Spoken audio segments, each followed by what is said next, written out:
आपल्या कृपेने सारामृताचे 13 अध्याय पूर्ण झाले. आता त्याच कृपेच्या बळावर पुढील चरित्र वधवून घ्यावे अशी श्री स्वामीचरणी विनंती करत ग्रंथकार अध्यायाचा प्रारंभ करता झाला.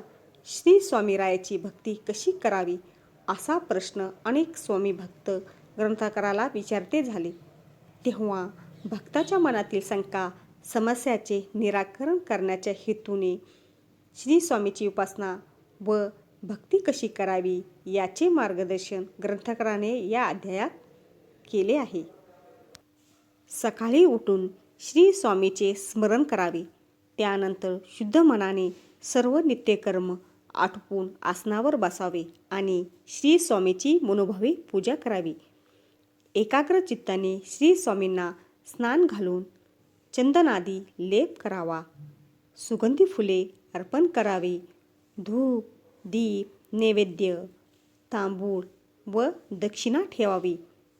नमस्कार करून श्री स्वामीचे नामस्मरण व प्रार्थना स्तोत्र म्हणावे.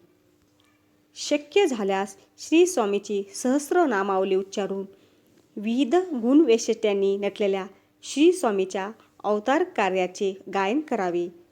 श्री स्वामीचरणी मस्तक ठेवून आपले कुटुंबियाचे समाजाचे स्वास्थ्य आणि कार्य उत्तम प्रकारे पूर्णत्वास यावे याकरिता प्रार्थना करावी.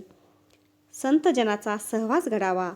व्यवहाराचा मर्यादित वापर करून परमार्थाचा मार्ग प्रशस्त व्हावा याकरिता प्रार्थना करावी.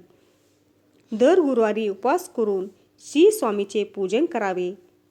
प्रदोष समयानंतर उपवास सोडावा.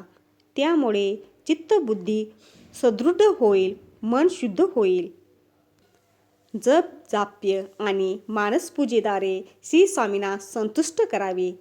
आपण श्री स्वामी भक्त आहोत याचा अहंकार बाळगू नये. आपल्या हातून घडणाऱ्या दाभी कृतीमुळे श्री स्वामीचा कोप होईल याची जाणीव ठेवून प्रत्येक स्वामी भक्ताने श्री स्वामी कार्यात अग्रेसर व्हावे. धन्यवाद.